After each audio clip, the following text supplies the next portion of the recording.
BRS రాష్ట్ర కార్యవర్గ సభ్యులు, జిల్లా పార్టీ అధ్యక్షులు, గౌరవనీయులైన ప్రజాప్రతినిధులు, మాజీ ప్రజాప్రతినిధులు, లక్షలాదిగా తరలివచ్చిన ప్రియతమ కార్యకర్తలు, సైకిళ్ల మీద, ఎడ్ల బండ్ల మీద, పాదయాత్ర పథికులుగా అనేక పద్ధతుల్లో అనేక ప్రాంతాల నుంచి ఈ సభకు విచ్చేసిన ప్రతి ఒక్కరికి పేరు పేరున వందనం, శుభాభివందనం. మీ అందరికీ కూడా తెలంగాణ రజతోత్సవ శుభాకాంక్షలు నేను తెలియజేస్తా ఉన్నాను.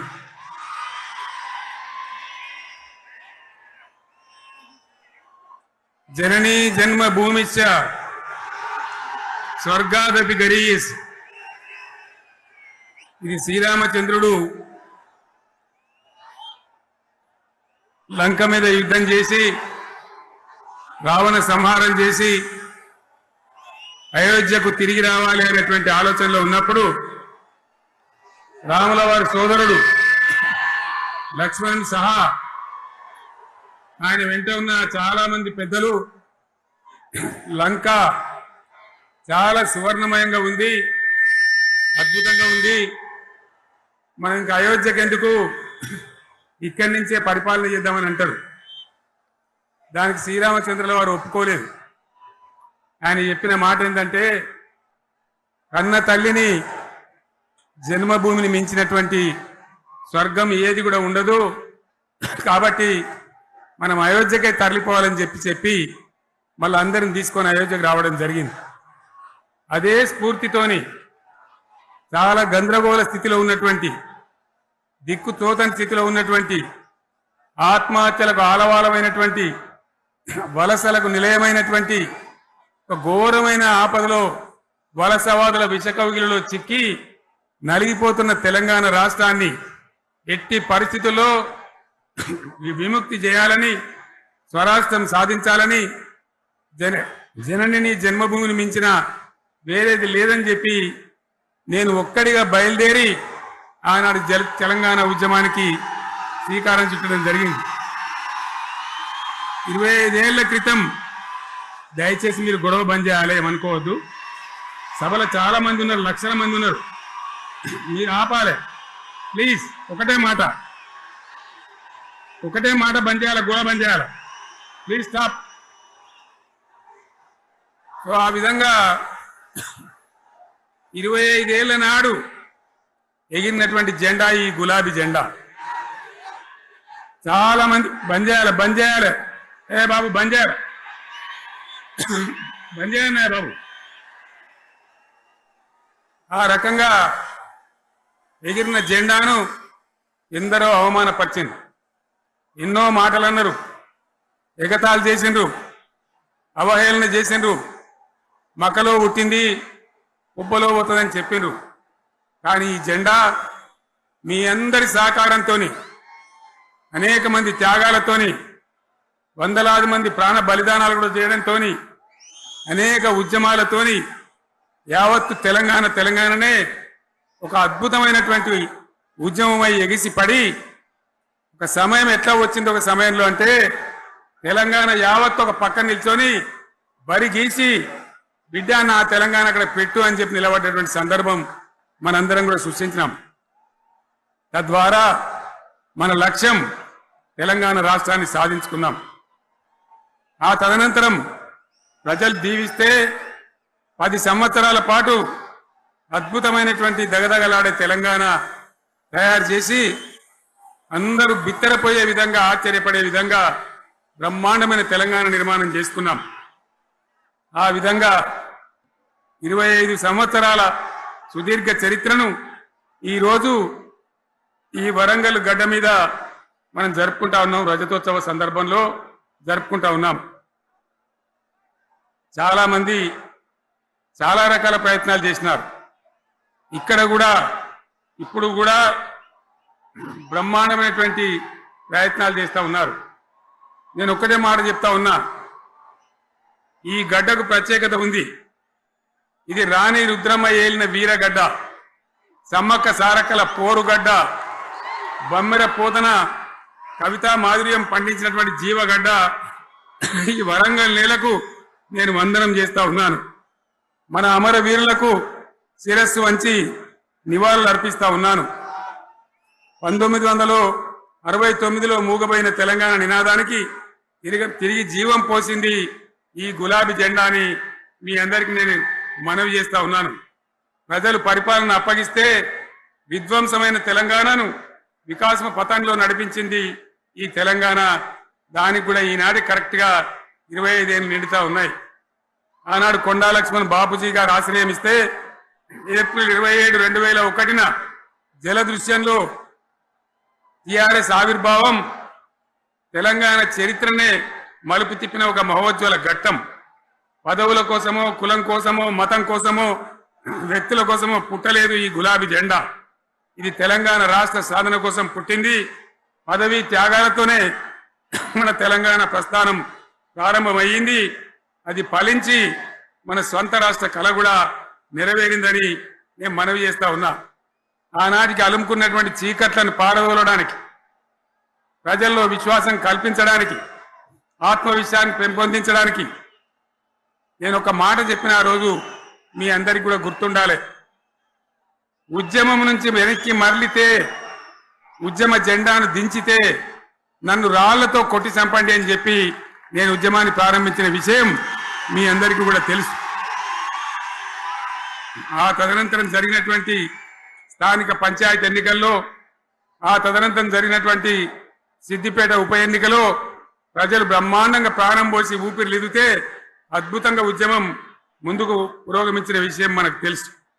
60 ఏళ్ల సమైక్య పాలనలో తెలంగాణది ఎంత గోస, ఎంత దుఃఖం, ఎంత వేదన, ఎంత హింస, ఎంత అణిచివేత చూసినామో మనందరికీ కూడా బాగా తెలుసు. గోదావరి కృష్ణనీళ్ళు దక్కకుండా తరలిపోతే తల్లి సనుబాలకు నోచని పిల్లల్లాగా తెలంగాణ బిడ్డలు రోధించారు. కరువుల కాటకాలకు గురయ్యారు. అర్ధరాత్రి కరెంట్లు పెట్టబోయి పాములు గుట్టి, తేలు గుట్టి చాలా భయంకరంగా అనాథల్లాగా చనిపోయినారు. ఆ రకంగా జరుగుతూ ఉంటే ఇక్కడ ఉన్నటువంటి ఆనాడు కాంగ్రెస్లో, టీడీపీలో ఉన్నటువంటి నాయకులు పదవుల కోసం పెదవులు మూసిండ్రు తప్ప ఏనాడు నోరు తీసి కొట్టాడలేదు. గులాబీ జెండా ఎగిరేదాకా కనీసం తెలంగాణ సోయిని కూడా ప్రదర్శించలేకపోయినారు. మీ అందరికి తెలుసు, తెలంగాణ కోసం అవసరమైన ప్రతి సందర్భంలో పదవులు త్యాగం చేసిన వాళ్ళు బీఆర్ఎస్ బిడ్డలు అని చెప్పి నేను గర్వంగా మనవి చేస్తా ఉన్నా. కానీ పదవుల కోసం తెలంగాణను ఆగం చేసిన వాళ్ళు ఆనాడు ఉన్నటువంటి కాంగ్రెస్ నాయకులు అని చెప్పి కూడా నేను మనవి చేస్తా ఉన్నా. చంద్రబాబు నాయుడు ఆనాడు ముఖ్యమంత్రిగా ఉండి ఎంత ఘోరమంటే హైదరాబాద్ నడిబొడ్డున ఉండే తెలంగాణ గడ్డలో ఉండేటువంటి రాజధానిలో మన శాసనసభలో తెలంగాణ పదాన్ని నిషేధించినాడు. తెలంగాణ అనవద్దని స్పీకర్ ద్వారా రూలింగ్ ఇప్పించినారు. ఇదే జిల్లాకు చెందినటువంటి ప్రణయ్ భాస్కర్ గారు ఆ రోజు ఎమ్మెల్యేగా శాసనసభలో తెలంగాణ అంటే అది నేరమైనట్టుగా పరిగణించి తెలంగాణ పదాన్ని నిషేధించేటువంటి ప్రయత్నం చేసినారు. మిత్రులారా, మీకు అందరికి చరిత్ర తెలుసు. ఆనాడైనా ఏనాడైనా ఈవెన్ ఈనాడైనా తెలంగాణకు విలన్ నంబర్ 1 కాంగ్రెస్ పార్టీ అని మనవి చేస్తా ఉన్నా. మనందరికీ కూడా తెలుసు ఆ విషయం. తెలంగాణ హైదరాబాద్ స్టేట్ పేరుతో ఉన్ననాడు ప్రజలు వద్దంటుంటే కూడా బలవంతంగా తెలంగాణను ఆంధ్రాతో కలిపిన వాళ్ళే. ఏందా బాబు, ఏందా పనిలేదా? రెడ్డి ఎవరైనా వాళ్ళ పోండి, మీరు మీకేం పనిలేదావా? ఈ 10 మంది కాదు కదా, సభ అంతా ఉంది కదా, ఉండండి, కామ్ ఉండండి, డిస్టర్బ్ చేయండి మీరు. అట్లా బలవంతంగా ఆనాడు ఆంధ్రలో విలీనం చేసింది కాంగ్రెస్ పార్టీ, జవహర్లాల్ నెహ్రూ. 69లో ఉద్యమం వస్తే 400 మంది తెలంగాణ బిడ్డలను పిట్టల్లాగా కాల్చి చంపింది ఇందిరాగాంధీ ప్రభుత్వం, ఆనాడు ఉన్నటువంటి కాంగ్రెస్ పరిపాలన. మళ్ళీ 2001 నుంచి మనం విజృంభిస్తే నంగనాచిలాగా ఇదే కాంగ్రెస్ వచ్చి మన బలాన్ని, మన ఊపును చూసి పొత్తు పెట్టుకొని తెలంగాణ ఇస్తామని నమ్మబలికి మనతో పొత్తు పెట్టుకున్నది కూడా మీరు చూసినారు. మళ్ళా ఎగ్గొట్టే ప్రయత్నం చేసినారు. 14 ఏళ్ళు ఏడిపించినారు. అది మీ అందరికి తెలుసు. వాళ్ళు ఎట్టెట్లా చేస్తా ఉంటే ఇప్పుడు దిగి వచ్చి తెలంగాణ కోసం ప్రకటన చేసిన విషయం మీకు తెలుసు. మళ్ళీ ప్రకటన వెనక్కి తీసుకొని మళ్ళా వెనకకు పోయినారు. ఆ తర్వాత సకల జనుల సమ్మె కావచ్చు, సాగర హారాలు కావచ్చు, వంట వార్పులు కావచ్చు, అనేక రూపాలలో విజృంభించి మళ్ళీ భయంకరమైన పోరాటం చేసినాం. మళ్ళీ 3 ఏళ్ల తర్వాత వాళ్లకు రాజకీయ అవసరం ఏర్పడి ఆనాడు వచ్చి మళ్ళీ తెలంగాణ ఇస్తామని ప్రకటించి వాళ్ళకి ఇష్టం లేకపోయినా తెలంగాణ సృష్టించినటువంటి ఆ సుడిగాడుపులుగా తట్టుకోలేమని భయపడి తెలంగాణ ఇచ్చిన విషయం కూడా మీకు తెలుసు. తదనంతరం ప్రజలు మనకు అధికారం ఇచ్చినారు. దాన్ని మనం ఏదో అధికారం అనుభవించడానికి తీసుకోలే, బాధ్యతగా తీసుకున్నాం. ఎంత బ్రహ్మాండంగా పనిచేసినాం. రాష్ట్రాన్ని మన చేతిలో పెడితే ఎక్కడున్న తెలంగాణను ఎక్కడ తీసుకొని పోయినాం. అనేక రంగాలలో please please please please please ఒకటే మాట. ఏ బాబు ఇక్కడ నేను మాట్లాడుతున్నా, అక్కడ మీరు మాట్లాడుతున్నా. మీకు ఏమైనా అర్థం ఉన్నదా? ఏది అర్థం కావాలి ప్రజలకు? ఏం పని లేదావా? ఇదేం పద్ధతి? మీరు పార్టీ కార్యకర్తలేనా? సైలెన్స్ ఉండండి. అంతమంది అన్ని లక్షల మందిలో మీరు 10 మంది అయినారు. ఇక్కడ 10 నిమిషాలు సైలెంట్గా ఉండలేరా? చివరిలో బాగా చెప్తాం, స్లోగా అద్భుతంగా దుంకుదాం, స్టేజ్ ఎత్తు దుంకుదాం. మీరు బాధ్యత చూడాల్సింది ఏంటంటే మీరు అరవడం బంద్ చేయండి. ఇంతమంది ఉన్నారు. ఏం సీఎం పని లేదా నీకు? మళ్ళీ అందరు ఇళ్లలోకి చేరుకోవద్దా? క్షేమంగా పోవద్దా? ఎక్కడెక్కడి నుంచో దూరం నుంచి ఎక్కిన వాళ్ళు ఉన్నారు. 10 నిమిషాలు మీరు సైలెంట్గా ఉండండి. ముందరిన వాళ్ళు 10 ఏళ్ల బీఆర్ఎస్ పాలనలో ఎక్కడున్న తెలంగాణ ఎక్కడికి పోయింది? ఎన్ని రంగాలలో ఎన్ని అవార్డులు వచ్చినాయి? ఎన్ని అద్భుతమైన పనులు చేసి చూపెట్టినాం. తెలంగాణ అంటే ఒకప్పుడు వెనుకబడ్డ ప్రాంతం, ఎగతాళి చేయబడ్డ ప్రాంతం, పనికిమాలిన ప్రాంతం అనే పేరు పెట్టిన ప్రాంతం. కానీ ఎన్ని రంగాలు, తలసరి ఆదాయాన్ని బ్రహ్మాండంగా పెంచినాం. 90,000 ఉన్న తలసరి ఆదాయాన్ని 3.5 లక్షల పైచీలకు పెంచుకున్నాం. జిఎస్డిపిని దేశంలో నంబర్ 1 స్థానానికి తీసుకెళ్ళినాం. తెలంగాణలో బ్రహ్మాండంగా పెండింగ్ ప్రాజెక్టులన్నీ కూడా కంప్లీట్ చేసుకున్నాం. కల్వకుర్తి కావచ్చు, నెట్టెంపాడు కావచ్చు, భీమా కావచ్చు, ఎల్లంపల్లి కావచ్చు, మిడిమానేరు కావచ్చు, అక్కడ మేఘాల మీద పనిచేసి దాన్ని అంతా కూడా కంప్లీట్ చేసి ఒక్క పాలమూరు జిల్లాలోనే 10 లక్షల ఎకరాలకు సాగునీళ్ళు ఇచ్చుకున్నాం. బ్రహ్మాండమైనటువంటి ఇరిగేషన్ ప్రాజెక్టు కంప్లీట్ చేసుకున్నాం. 3.5 లక్షల టన్నుల వడ్లు పండించే స్థాయికి తెలంగాణను తీసుకొని పోయినాం. వరంగల్ గడ్డ కోసం, ఇదే జిల్లా కోసం పెండింగ్ లో ఉన్న దేవాదుల ప్రాజెక్టును కంప్లీట్ చేసి ఈ గడ్డకు నీళ్లు తెచ్చుకున్నాం. 3 ఏళ్లలో కాళేశ్వరం ప్రాజెక్టు కట్టుకున్నాం. వాగుల మీద, వంకల మీద చెక్ డ్యాములు కట్టుకున్నాం. మిషన్ కాకతీయ పేరు మీద చెరువులన్నిటి పూడికలు తీసుకున్నాం. ఒక అద్భుతమైన తెలంగాణను తయారు చేసుకున్నాం. పడావు భూములన్నీ పంట పొలాలుగా మార్చుకున్నాం. ఆనాడు బీఆర్ఎస్ పాలనలో చెరువుల నిండా జలరాశులు, రైతుల కళ్ళాల నిండా ధాన్య రాశులతోని బ్రహ్మాండంగా తెలంగాణ అద్భుతంగా పురోగమించిన విషయం మీకు తెలుసు. పంజాబ్ను తలదన్నే పంటలు పండించిన విషయం కూడా మీ అందరికీ తెలుసు అని నేను మనవి చేస్తా ఉన్నా. రైతు కష్టమైందో నాకు తెలుసు. నేను స్వయంగా రైతును కాబట్టి రైతాంగాన్ని కడుపులో పెట్టి చూసుకున్నాం. మీ అందరికి ఒక మాట చెప్తా ఉన్నా. ఈ దేశంలో షేర్షా సూరి అని ఒక రాజు ఉండే.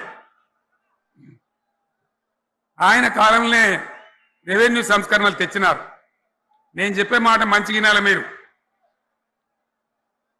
చరిత్ర పొడుగుతో చూస్తే షేర్షా సూరి నుంచి స్వతంత్ర భారతం వచ్చిన తర్వాత ప్రజాస్వామ్య ప్రభుత్వాలు కూడా రైతుల దగ్గర రకరకాల శిస్తులు వసూలు చేసినారు. రైతుల దగ్గర డబ్బులు వసూలు చేసినారు. తహసీల్ రకాలు వసూలు చేసినారు. నీటి తీరువాలు వసూలు చేసినారు. కానీ రైతును చూడాలని వాడు అందుకోలే. భారతదేశంలోనే ఎక్కడ కూడా లేని స్కీమ్. నన్ను వాళ్ళు అడగలే, ఎలక్షన్లలో చెప్పలే. నాకు నేనుగా ఆలోచించి ప్రభుత్వమే ఆలోచించి రైతు బంధు పథకాన్ని తెచ్చినాం. చాలా బ్రహ్మాండంగా రైతు బంధు పథకాన్ని అమలు చేసినాం. రైతాంగానికి ఎటువంటి కరెంట్ ఇచ్చినాం, ఎంత అద్భుతమైన కరెంట్ ఇచ్చినాం. ఆంధ్ర వలసవాద ముఖ్యమంత్రులు ఏం మాటలు మాట్లాడినారు. తెలంగాణ వస్తే కారు చీకట్లు అయితాయి, మీకు కరెంటే రాదు, మీకు పంటలు పండియే రాదని చెప్తే వాళ్ళ నోర్లు మోయించేలాగా ఉత్తమమైనటువంటి ట్రాన్స్ఫార్మర్ కావాలన్నటువంటి మోటార్లు కావాలన్నటువంటి నాణ్యమైన కరెంటును 24 గంటలు సప్లై చేసినాం. రైతు ఇంట్లో కూర్చుంటే పొలాల కాడ బోర్లు దుంకినాయి, మీరందరూ కళ్ళారా చూసినారు. నాకంటే ఆ విషయం మీకే ఎక్కువ తెలుసు. అదేవిధంగా రైతులు చనిపోతే 2 ఎకరాలు 3 ఎకరాలు ఉన్న రైతులు ఏముంటుంది, వాళ్ళకి ఆదాయం ఉండదు. వాళ్ళు సస్తే బీఆర్ఎస్ రాకముందు పట్టించుకున్న నాతుడు లేడు. అదే బీఆర్ఎస్ వచ్చిన తర్వాత రైతు బీమా ఇచ్చి వాళ్ళు చనిపోయినాక 8 రోజుల్లోనే వాళ్ళకు రైతు బీమా అందే విధంగా ఆనాడు చర్యలు తీసుకున్నాం. పైసలు ఎంత మంచిగా వచ్చేది, రైతు బంధు డబ్బులు ఏ విధంగా వచ్చేది. శనుకులు పడుతుంటే చకాచక వచ్చి బ్యాంకులలో డబ్బులు పడి రైతుల సెల్ ఫోన్లు మోగుతుండే. ఆ విధంగా కడుపులో చల్లగదలకుండా రైతాంగానికి రైతు బంధు పథకాన్ని అమలు చేసుకున్నాం. రకరకాల వ్యక్తులు రకరకాల మాట్లాడినారు. జై కిసాన్ జై జవాన్ అన్నారు తప్ప వాళ్ళ సంక్షేమం ఏ ప్రభుత్వం కూడా చూడలేదు. అదేవిధంగా ధాన్యం రైతులు పండిస్తే కొన్ని 100 కోట్ల రూపాయలు ప్రభుత్వానికి నష్టం వచ్చినా ఏ విధంగా ధాన్యం కొన్నామో, ధాన్యం ఎంత బాగా కొన్నామో, వడ్లు కొంటే 3-4 రోజులనే డబ్బులు రైతుల ఖాతాలో ఎట్లా చేసినామో అవన్నీ కూడా యావత్ తెలంగాణ ప్రజలకు మీకు తెలుసు. అంతకుముందు మధ్య దళారుల పాలు ఎన్నో రకాల బాధలు, 7,500 కొనుగోలు కేంద్రాలు పెట్టి ధాన్యం ఎట్లా వేసినామో కూడా మీ అందరికీ బాగా తెలుసు. మరి ఇదంతా కూడా బ్రహ్మాండంగా జరిగింది. ఎన్నో పనులు, మిషన్ భగీరథ ఎన్నికల ప్రణాళికలు చెప్పలే, ఓట్ల ప్రచారం అప్పుడు చెప్పలే, గవర్నమెంటే చేసింది. ఇంటింట నల్లబెట్టి ప్రజలకు అందియడం జరిగింది. రైతు బంధు కానీ, రైతు బీమా కానీ, కళ్యాణ లక్ష్మి కానీ, కేసీఆర్ కిట్ కానీ, కంటి వెలుగు లాంటి ప్రోగ్రాం కానీ ఎవరు అడిగిన నన్ను ఎవరు అడగలే. అయినా మా అంతల మేమే మన రాష్ట్రం మన ప్రజలని వాళ్ళని బాగు చేసుకోవాలని చేసినాం. చెరువులలో చేపలు పెంచాలని ఎవరు అడిగిన నన్ను, ఎవరు డిమాండ్ చేసిండ్రు, వాళ్ళకు వృత్తి పని దొరకాలని, మత్స్యకారులను ప్రోత్సహించాలని చెరువులలో చేపలు పెంచినాం. లక్షలాది గొర్రెలను పంపిణీ చేయమని ఎవరు ధర్నా చేయలే, ఎవరు అడగలే.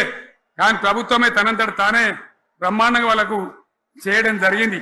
ప్రజల అవసరాలు ఎప్పటికప్పుడు తీర్చినాం. అంతవరకే ఆగలే.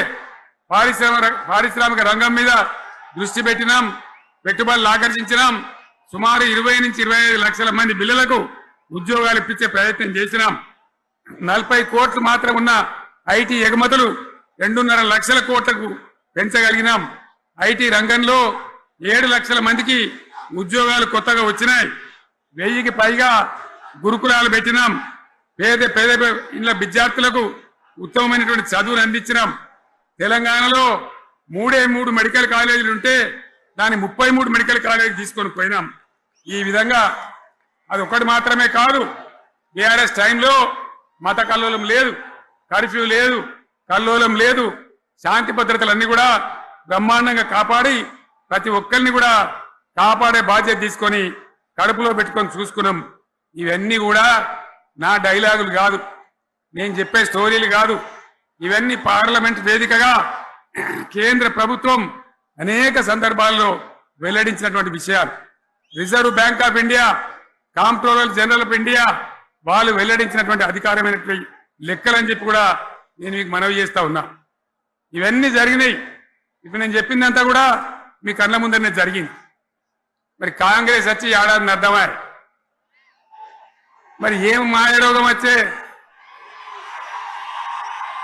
ఏం బీమారు వచ్చే, ఏమేమి చెప్పిరి, ఎన్నెన్ని చెప్పిరి, మీకు కావాల్సింది ఇదే కదా, చెప్తా. ఇక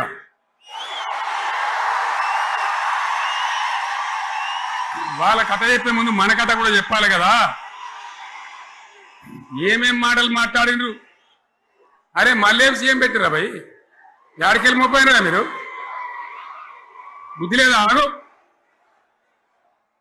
ఏమైనా లుబాబు ఆగు, వద్దంటే మళ్ళీ ఏందండి? ఇవాళ రాజశేఖర వాళ్ళు అది మనోడేనా?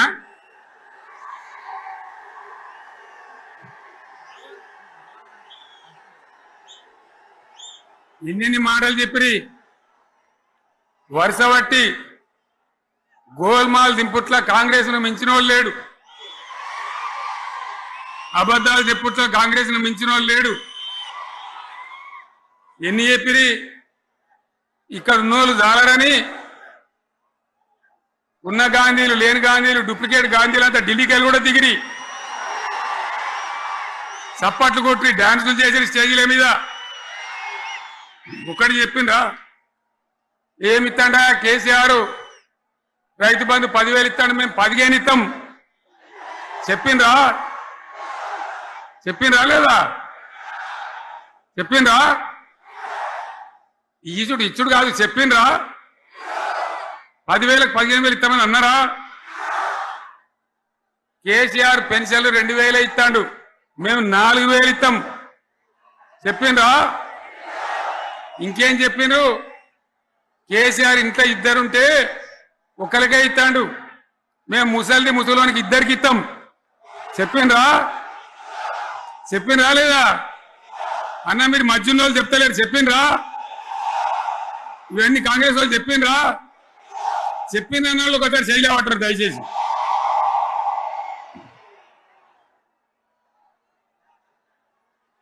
దివ్యాంగులకు కేసీఆర్ 4,000 ఇస్తాడు పెన్షను, మేము 6,000 ఇస్తామండి అన్నారా?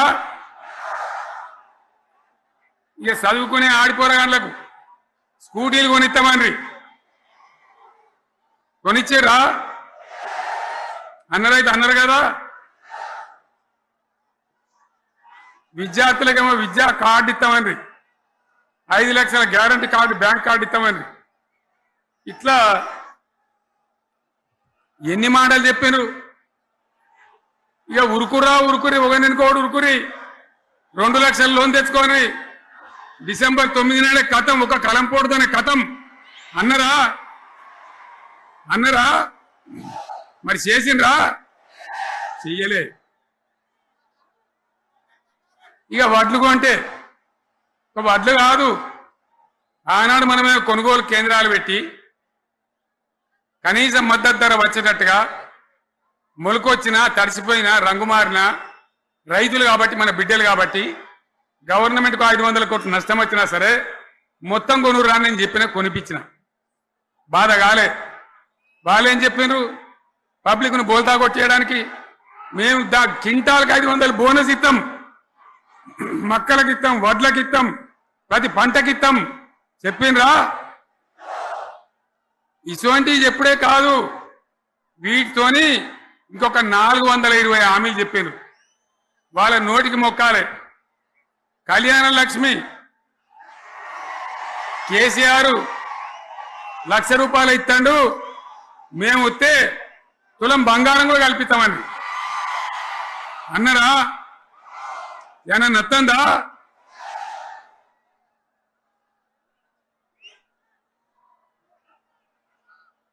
ఇక హామీలు ఇచ్చుడు కాదు, పెద్ద పెద్ద బుక్కులు వంచి ఊరూరికి వంచారు. సిగ్గులేక ఊళ్ళ పంట తిరిగి బాండ్ పేపర్లు రాసిచ్చారు, బాండ్ పేపర్లు ఇంటికి తిరిగిండ్రు. చెప్పిండ్రా? చాలా మంది అడిగిండ్రు, మరి మీరు అడ్డగోలు చెప్తున్నారు, అడ్డం పొడుగు చెప్తున్నారు, ఎటువంటి అంటే చెప్తున్నారు, యాడికెళ్ళి ఇస్తారా భయ అని అడిగిండ్రు, పేపర్ వాళ్ళు అడిగిండ్రు. ఇప్పుడు ఆర్థిక మంత్రి ఉన్నాయన టీవీలలో చెప్పిండు, ఆయన ఇస్తాం, చేసి చూపిస్తాం, మాది పేద పార్టీ, 120 ఏళ్ళ అనుభవం ఉన్న పార్టీ, మమ్మల్ని మించిన సిపాయిలు లేరు అని ఒకటి జబ్బలు తరిచే, ఒకటి మెడలు తరిచే డైలాగులు కొట్టి మేము ఇచ్చేస్తామన్నారు. ఇచ్చిండ్రా? ఇయ్యలే. రుణమాఫీ చేయలే. మధ్యలో పార్లమెంట్ ఎలక్షన్ వచ్చినాయి. అప్పుడు నాకు కాలు ఇరిగింది, కుంటుకుంటున్నాం మెంటుకుంటున్నాం, మళ్ళీ నేను బయలుదేరిన. ఆ దెబ్బకి ఏం చేసిండ్రు? తెలంగాణలో ఎన్ని దేవుళ్ళు ఉన్నాయో అన్ని దేవుళ్ళ మీద ఒట్లు పెట్టుకున్నారు. పెట్టినరా బహిరంగ సభలలో ఆడిడ కూడా కాదు. ఇన్ని మాటలు చెప్పి ప్రజల్ని ఏమార్చింది. ఒక ఉచిత బస్ అని పెడితే అది జుట్లు పట్టుకొని కొట్టుకుంటానికి మనకత్తాను తప్ప ఎవరికి ఉపయోగపడ్డది లేదు. ఆ మహిళలు అంటారు మాకు ఎందుక ఉచిత బస్ దరిద్రం, మాకు అవసరమే లేదు అంటాను. అటువంటి ఒక్క పథకం పెట్టి ఇక ఇప్పుడు మళ్ళీ పెద్ద నోరు పెట్టుకొని వాళ్ళే మాట్లాడతారు. అంటే అంటే మాట్లాడతారు, అబద్ధాలు చెప్తారు. మాట్లాడితే బీఆర్ఎస్ వాళ్ళ మీద నింద, మాట్లాడితే కేసీఆర్ మీద నింద. ఇది ఒక అలవాటు చేసుకొని ఎవరికి నోరుంటే వాంతే లెక్క అనే పద్ధతిలో అడ్డమైన మాటలు మాట్లాడుతూ చాలా ఘోరంగా మోసం చేస్తా ఉన్నారు. ఎట్లున్నదంటే కాంగ్రెస్ వాళ్ళు చెప్పింది చాలా సిపాయిలం, మా అంత సిపాయి లేడండి. లేదంటే జనం నమ్మితిమి, ఆశపడ్డాం కదా, నమ్మి బోల్తా పడ్డాం కదా, గల్లంత అయినాం కదా. ఒక ఊళ్ళే మొలక నాట్లేసే టైం వస్తే అలుకుడు చేస్తాను, బట్టలుతాను. మొలకగా అలుకుడు చేస్తాం కదా, తుకాలు పోయామా. పెద్ద మొగోడని ఒకరిని పిలిచిరట. మొగోడని మొలకాల్చడానికి పిలిస్తే ఎలక పిల్లని చూసి లెంకల పడ్డాడు. ఇక మా అంత సిపాయిలు లేరు, మేము తెచ్చే ఇస్తాం, 6 సందమామలు పెడతాం, 7 సూర్యులు పెడతాం అని నమ్మబలికి ప్రజలను దగా చేసి మంచిగున్న తెలంగాణ నాగం పట్టించి ఓట్లు వేయించుకొని ప్రజలను మోసం చేసిండ్రు, దగా చేసిండ్రు. ఈ మాట నిజం, మీ అందరికి తెలుసు. ఇవాళ ఏం మాట్లాడతారు, మమ్మల్ని ఎవరు నమ్ముతలేడు, మాకు అప్పు ఉడతలేదు, యాడికెళ్ళి తెచ్చియాలి అని ఇప్పుడు మాట్లాడుతున్నాం. అప్పుడేమో మాకు అపారమైన అనుభవం ఉంది, మేము చేస్తామన్నారు. ఒక్క మాట చెప్తున్నా మిత్రులారా, ఇక్కడ నోళ్ళం మనమే కాదు, నా ప్రసంగం టీవీలలో వినేటువంటి కోట్ల మందికి కూడా నేను మనవి చేస్తా ఉన్నా. ఇంత మోసం ఉంటుందా, ఇంత దగా ఉంటుందా? ఓట్లయితారా అని అవతల పడదామని ముచ్చట్నా? ఎంతవరకు ఇది కరెక్టు? తెలంగాణ ఎంత మంచిగా పోయేది, ఇప్పుడు బొందలు పడగొట్టినరా? ఎంత ఘోరమైనటువంటి ఫలితం మనం చూస్తున్నాం. ఇవాళ ఏం జరుగుతూ ఉంది? మళ్ళీ అన్ని మోపైనాయి. ఇక దుకాణం పెడతామన్నారు, లొల్లు పెట్టిండ్రు, ఒబ్బ పెట్టిండ్రు. ఇక ఓట్లయినాక ఎత్తాడు, తవ్వడు, మోయాడు. బాయి పడతాం జోరుగా చెప్తే 6 నెలల ఏమయ్యారంటే ఇక ఆయనతో రేపు అవుతుంది, ఎల్లుండి అవుతుంది, సంక్రాంతికి అవుతుంది, దీపావళికి అవుతుంది, మార్చి 31కి అవుతుంది. మార్చి 31 లేదు, మన్ను లేదు, ఏది కూడా చేసింది లేదు. మొత్తం ఆర్థిక పరిస్థితిని దెబ్బతీసింది. తెలివి తక్కువ పనితోని, అవివేకం వల్ల, అజ్ఞానం వల్ల పరిపాలన చెయ్యరాక సర్వనాశనం చేసింది. రాష్ట్ర ఆర్థిక పరిస్థితి ఎంత మంచిగా ఉండే, ఎంత బాగా పోతా ఉండే. మేము కష్టపడి కడుపు కట్టుకొని నోరు కట్టుకొని సంవత్సరానికి 10 నుంచి 15 వేల కోట్ల ఆదాయం పెంచినాం. అనేక రివ్యూ మీటింగ్లు చేసినాం. ఎంత బాగా తీసుకొని పోయినాం, తెలంగాణను ఎట్లా తయారు చేసినాం, ఆ విధంగా తీసుకొని పోయినాం. ఇలా ఒక్క మాట మీరు అందరూ ఆలోచన చేయాలి. ఇక్కడ ఉన్న వాళ్ళు కానీ నా మనసు బాధ అవుతుంది, నా మనసు కాలుతుంది, ఇబ్బంది అవుతుంది. నా కళ్ళ ముందటనే తెలంగాణ ఇట్లా కావడం నాకు దుఃఖం కలిగిస్తూ ఉంది. నేను ఆవేదనతో చెప్తున్నా ఈ మాట. ఒక్క మాట మీరు అందరూ ఆలోచన చేయండి. తెలంగాణలో భూముల ధరలు ఎట్లుండే? కేసీఆర్ ముఖ్యమంత్రి ఉన్నప్పుడు, బీఆర్ఎస్ రాజ్యం చేసినప్పుడు భూముల ధరలు ఎట్లుండే? ఆనాడు కొనేటోళ్ళు ఎక్కువ ఉండిరి, అమ్మేటోళ్ళు తక్కువ ఉండిరి. ఇవాళ ఆపతికి అమ్ముకుందామంటే భూములు కొనేటోడు ఉన్నాడా? అడుగుతున్నా, భూముల ధరలు ఎక్కడికి పోయినాయి?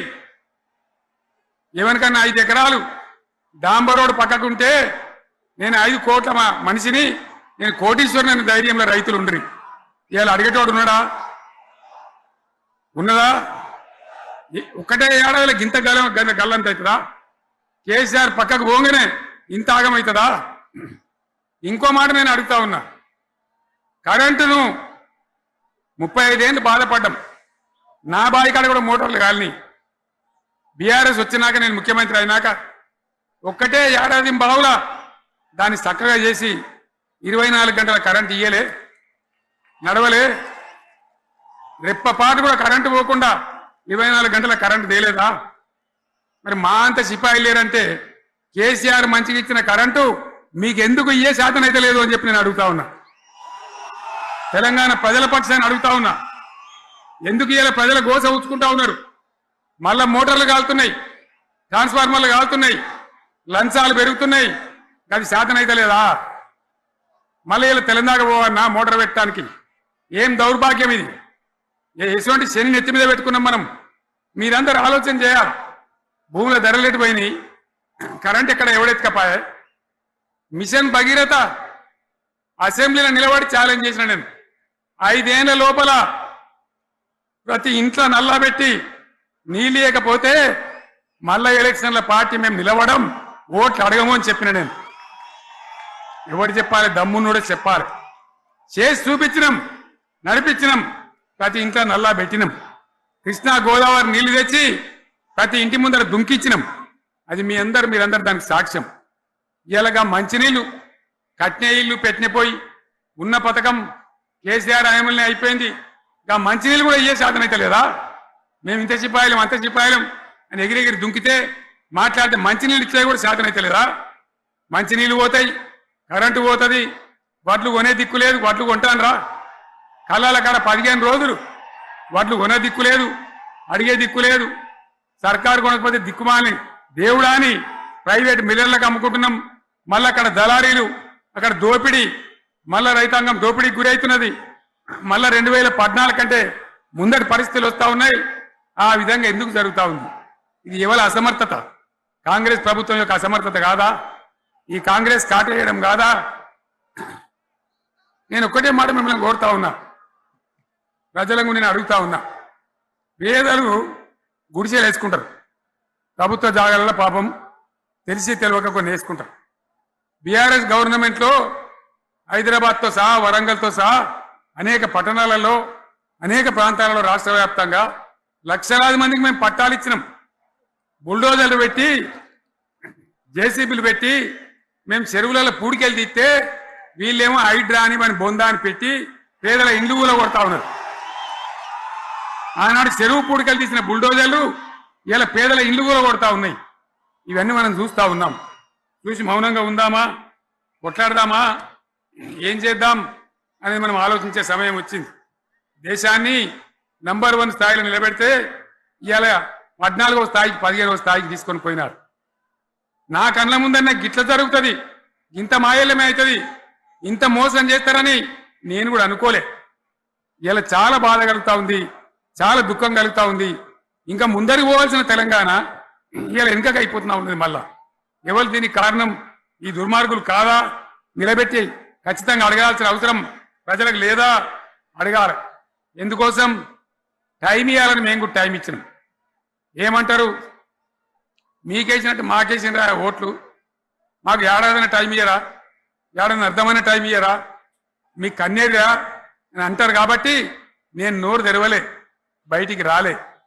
కృష్ణా జలాల మీద గడబడి జరిగితే ఒక్కసారి అక్కడ నాయకులు తీరికపోతే నల్లగొండలో పోయి ఒక గర్జన చేసి వచ్చినా కానీ నేను ఎక్కడ బయటికి రాలే, మాట్లాడలే. కానీ ఏడాది అర్థం అయిపోయింది, ఇంకేం పాడైంది? పువ్వు పుట్టంగానే పరిమళిస్తుంది అన్నట్టు ప్రభుత్వం కథ తెలియదా? ఇంకేమన్నా వీళ్ళకి టైం ఎక్కడిది? వీళ్ళు ఏం చేస్తారు? చివరి 6 నెలలు అయితే ఎలక్షన్ అయినారు. దీనికి ఉన్న టైమే 2.5 ఏళ్ళు. ఈ 2.5 ఏళ్ళలో వీళ్ళు చేస్తారు, మనం బతికి ముందర పడతామా? అందుకోసం ప్రజానీకం, మేధావులు, తెలంగాణ ప్రజలు దయచేసి అందరు ఆలోచన చేయాలి. ప్రతి వాళ్ళు కూడా ఆలోచన చేసి దీనికి పరిష్కారం ఏందో కనుక్కోవాలి. మేధావితో పనిచేయాలి, ఆవేశంతో కాదు. ఆవేశంతో మనం నినాదాలు ఇస్తే కాదు, ముళ్ళును ముళ్ళుతోనే తీయాల. యాడ ఓడగొట్టుకున్నామో గాన్నే వెతకాలి, ఎక్కడ జారిపోయిందో ఆన్నే మళ్ళీ దొరకబట్టాలి. ఆ నైపుణ్యం, ఆ స్థాయి ఇలా రావాలి. మాట్లాడితే బీఆర్ఎస్ మీద ఒక ట్రిప్పు నేను యాదగిరి గుట్టకు పోతే అలా ఎకరానికి 10 లక్షల వాల్యూ పెరుగుతుండే. మరి ఇవాళ ఏమైతా ఉంది? ఇవాళ ఏం జరుగుతూ ఉంది? మీరందరూ కూడా ఆలోచన చేయాలని కోరుతా ఉన్నా. ఇవాళ రాజ్యం నడపశాతగాక ఎల్లెంకల పడి రాష్ట్రాన్ని ఆర్థికంగా దివాలు తీసి పిచ్చి పనులన్నీ చేసి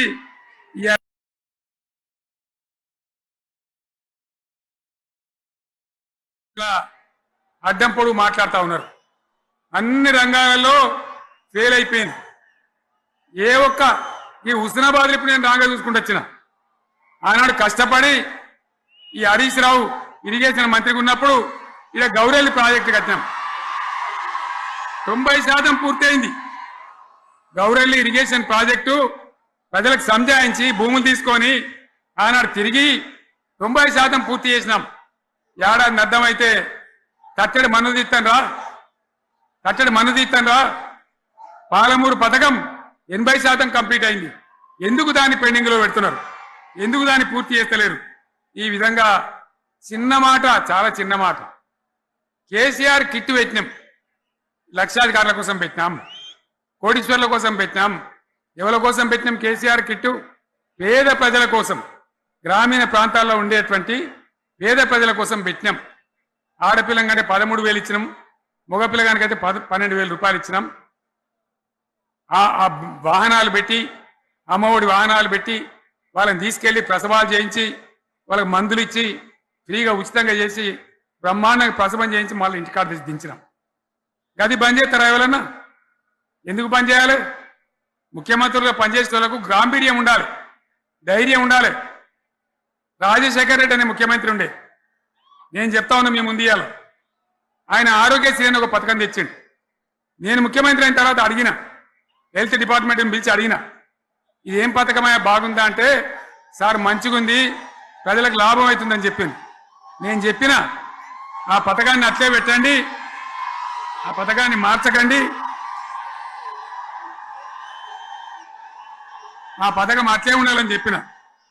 అక్కడ చెప్పడం కాదు, నేను అసెంబ్లీలో చెప్పిన, ఇది మా స్కీమ్ కాదు, కాంగ్రెస్ గవర్నమెంట్ ప్రారంభించింది, దాని పేరు కూడా మేము మారుస్తలేం, కానీ కొనసాగించాలని చెప్పినాం, కొనసాగించినాం. అది మీ అందరికి తెలుసు. ఇలా వీళ్ళు కేసీఆర్ ఆనవాళ్ళు లేకుండా చేస్తాం, కేసీఆర్ ముచ్చట లేకుండా చేస్తారా? ఇవాళ మనం కూడా సభ పెట్టుకుంటే ఎన్ని అడ్డంకులు దానికి. ప్రైవేట్ స్కూళ్ళు బస్సులు ఇస్తే వాళ్ళకు నోటీసులు ఇవ్వడం, అడుగడుగున ఆర్టీఏ అధికారులను పెట్టి పోలీసులను పెట్టి ట్రాఫిక్లు జామ్ చేయడం. ఇప్పుడు కూడా సభకు రావాల్సిన వాళ్ళు 1,50,000 మంది బయటనే ఆగిపోయింది. ఇటు హనుమకొండ దిక్కు, అటు హుజరాబాద్ దిక్కు, ఇటు సిద్దిపేట దిక్కు 3 రోడ్ల మీద కూడా జాములున్నాయి. నేను అడిగిన నాయకులు ఏంది అంటే, ఇబ్బంది అవుతుంది సార్, రానిత్తలేరు, మధ్యలో ఇబ్బందులు కలిగిస్తున్నారు, కొన్ని లారీలు తెచ్చి అడ్డం పెట్టాను పనికిమాలని అని చెప్పి జామ్ అయిపోయి అక్కడనే ఆగిపోయింది. నేను అన్న ఇంకో అర్ధగంట ఆగి మాట్లాడదామంటే మా వాళ్ళంతా ఉండి, లేదు మనోళ్ళు దూరం పోవాలి, ఇక రానోళ్ళు ఎట్లా అందరూ మనం మాట్లాడి సభ ముగించాలని చెప్తే నేను వేదిక మీదకి వచ్చిన. ఇన్ని అడ్డంకులు, ఇంత కడుపు ఆపుతారా? బీఆర్ఎస్ సభలను ఆపుతారా? ఈ ప్రపంచనాన్ని ఎవడాపుతాడు? ఆగబడితే ఆగుతుందా? నేను ఒక్క మాట పోలీసు మిత్రులకు మనవి చేస్తా ఉన్నా. ప్రజాస్వామ్యంలో ప్రజలకు అడిగే హక్కు ఉంటుంది, తప్పకుండా అడుగుతారు ప్రజలు. ఈ అడిగే హక్కును సోషల్ మీడియాలో బీఆర్ఎస్ కు సోషల్ మీడియా వారియర్స్ ఉన్నారు, వాళ్ళు బ్రహ్మాండంగా పనిచేస్తున్నారు, ఖచ్చితంగా అడుగుతున్నారు ప్రజల తరఫున. ఇంత అన్యాయం జరుగుతుంటే చూడలేక సోషల్ మీడియాలో పనిచేసే తెలంగాణ బిడ్డలు ఇది ఏమన్యాయమే ఎట్లా అని చెప్పి ప్రభుత్వాన్ని ప్రశ్నిస్తా ఉన్నారు, ప్రజలకు మద్దతుగా నిలబడతా ఉన్నారు. వాళ్ళ మీద కేసులు, వాళ్ళని పట్టుకపోవడు. పోలీస్ సోదరులను నేను అడుగుతా ఉన్నా, మీరెందుకు దునుకులాడుతుండ్రే? మీకేమక్కడ వచ్చింది? మీకు ఒక్కటి చెప్తున్నా నేను, గ్యారంటీగా పోలీసు మిత్రులారా, ఇవాళ పోయి రాత్రి మీ డైరీలలో రాసుకోండి, మీ డైరీలలో రాసి పెట్టుకోండి. 100కు 100% ఇలా తెలంగాణ చెలరేగిన పరిస్థితికి మళ్ళా వచ్చేది బీఆర్ఎస్ గవర్నమెంటే. అది ఎవరు కూడా ఆపలేడు, అది ఎవరి తరం కాదు, ఎవరి వశం కాదు. మీకు తెలియదా? మీరు పోలీసు ఉద్యోగాలు చేస్తున్నారు, మీరు చదువుకోలేదా? మీకు కూడా విజ్ఞానం ఉంది కదా? వీళ్ళు దొంగ వాగ్దానాలు చేయలేదా?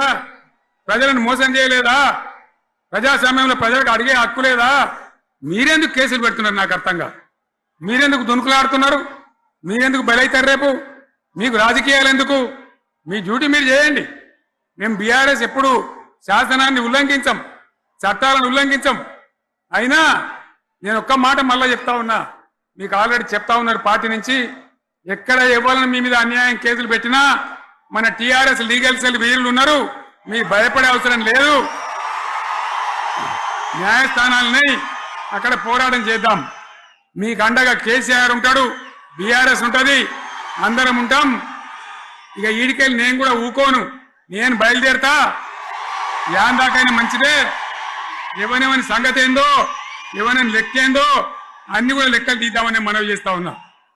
ఈ రకంగా మనం ముందుకు పోవాలి. ఒక్క మాటలను ఉన్నదా? ఇవాళ ఈ ప్రభుత్వం, ఈ కాంగ్రెస్ నయవంచక ప్రభుత్వం సంక్షేమంలో ఫెయిల్, మంచినీళ్ళలో ఫెయిల్, పొలాలకు నీళ్ళు ఇవ్వడంలో, సాగు నీళ్లలో ఫెయిల్, కరెంటు సరఫరాలో ఫెయిల్, రైతు బంధులో ఫెయిల్, విత్తనాలు ఎరువులు సరఫరాలో ఫెయిల్, ఫెయిలేనా? ధాన్యం కొనుగోళ్లలో ఫెయిల్, పల్లెలు పట్టణాల అభివృద్ధిలో ఫెయిల్, భూముల ధరలు పెంచడంలో ఫెయిల్. మరి దేంట్లో పాస్ అయింది? ఎటు పడితే అటు ఒర్రుడు, దేవుళ్ళ మీద ఒట్లు పెట్టుడు, అబద్ధ వాగ్దానాలు చేసుడు.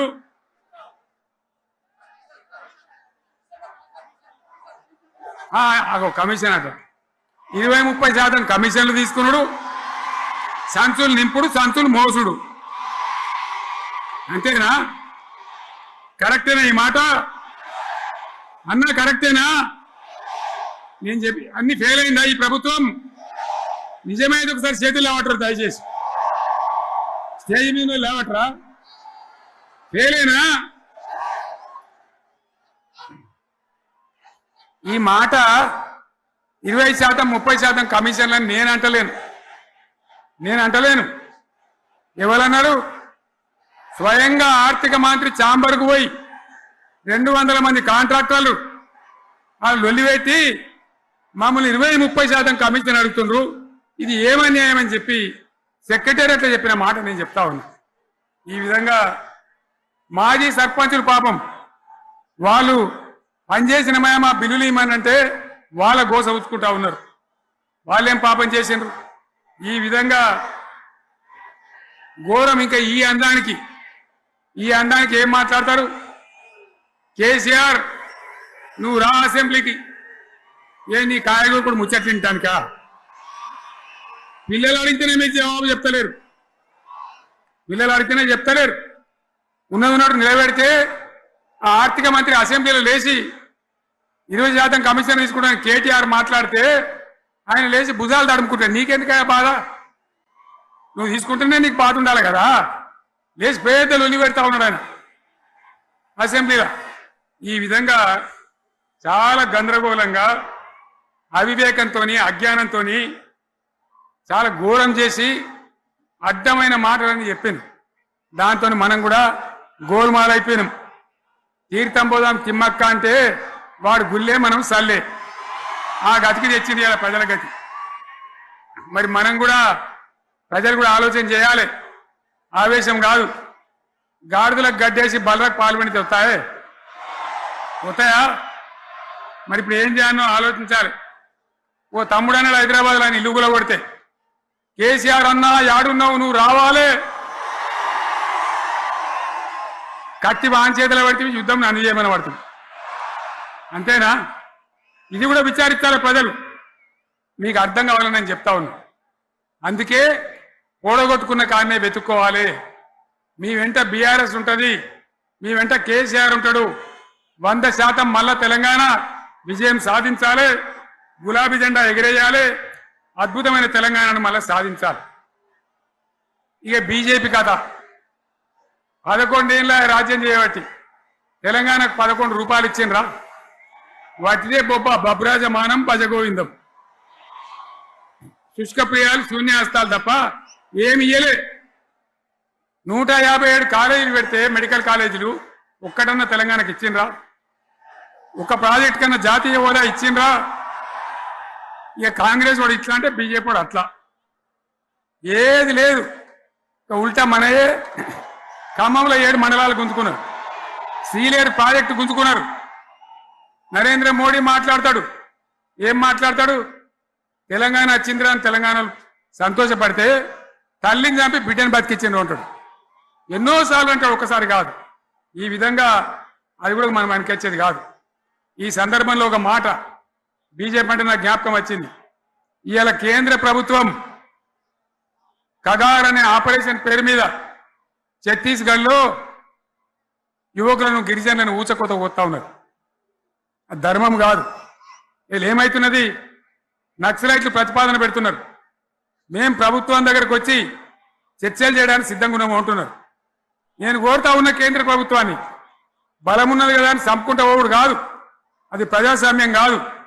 ఆపరేషన్ కగార్ వెంటనే ఆపేయండి. వాళ్ళని పిలిచి, ఆ నక్సలైట్లను పిలిచి డెమోక్రటిక్ స్పేస్ ఇచ్చి చర్చలు జరపండి. వాళ్ళు ఏం మాట్లాడతారో చూడండి. అది కూడా నల్లనా తెల్లనా దేశం ముందరికి రాని. కానీ అట్లా కాదు, మొత్తం ఏరి పారెత్తాం, కోసి పారెత్తాం, నరికి పారెత్తాం అంటే మిలిటరీ ఉన్నది మీ దగ్గర కొడతారు. కానీ ప్రజాస్వామ్యం అనిపించుకోదు. ఈ మాట ఢిల్లీకి ఉత్తరం పంపిద్దామా? పంపిద్దామా? మీరందరూ సపోర్ట్లు కొడితే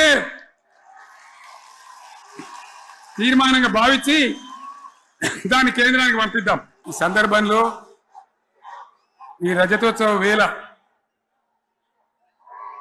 నేను మీ అందరికీ, ఇక్కడ ఉన్న వాళ్ళకు, సభలో లేని వాళ్లకు, టీవీలో నా మాటలు వినే వాళ్లకు, యావత్తు తెలంగాణ సమాజానికి బీఆర్ఎస్ గులాబీ జెండా రజతోత్సవ శుభాకాంక్షలు మరొకసారి తెలియజేస్తూ, మీరందరూ కూడా ధైర్యంగా ఉండండి. మళ్ళా బీఆర్ఎస్ తెచ్చుకుందాం, బ్రహ్మాండమైన పరిపాలన అందించుకుందాం. వీళ్ళు చెడగొట్టేది అన్ని మళ్ళీ మంచిగా చేసుకుందాం, బ్రహ్మాండంగా ముందుకు పోదాం, పురోగమించుదాం. ఒక అద్భుతమైన తెలంగాణ, ప్రతి వ్యక్తి ముఖంలో చిరునవ్వులు చిందించే తెలంగాణ తయారు చేసుకుందామని చెప్పి మీ అందరికి మనవి చేస్తూ, ఇంత పెద్ద ఎత్తున ఈ సభకు గవర్నమెంట్ వచ్చిన ఏడాది నరలోనే మీరు కదిలి వచ్చిందంటే మీరు కూడా ఒక నిర్ణయానికి వచ్చినట్టు కనబడుతూనే ఉంది. ఓట్లు ఎప్పుడు వస్తాయని చూస్తాను.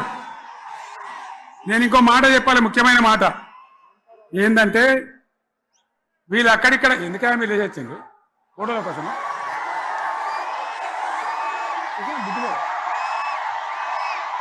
ఒక మాట చెప్పాలి, ఏంటి? ప్రభాకర్ రెడ్డి అని మా ఎమ్మెల్యే ఉన్నాడు, దుబ్బాక ఎమ్మెల్యే.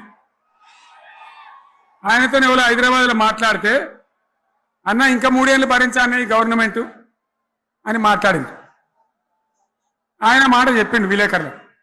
అలా చూసారా మా గవర్నమెంట్ పడగొడతారట. మేమెందుకు పడగొడతాం రా భయ్? మాకేమైనా కాల్చేరు గులగులో పెట్టినాయా? మేమా కిరికిరి పని చెయ్యం బిడ్డ. మీరే ఉండాలి, ఓట్లు తీసుకున్నారు, చక్కగా పని చేయకపోతే మీ ఈపులు ప్రజలే సాఫ్ చేస్తారు, అంతే కదా. మేము పడగొట్టాం, మీ గవర్నమెంట్ పడగొట్టాం. ఎందుకంటే మీ సంగతి ఏందో మా సంగతి ఏందో ప్రజలకు పూర్తిగా అర్థం కావాలి. గులాబీ సైనికులకు నాది ఒక్కటే మాట, మనం ఏనాడు మనం పుట్టిందే పదవులు త్యాగం చేసి, పుట్టిందే రాష్ట్ర సాధన కోసం, స్వార్థం కోసం మనం పనిచేయలే.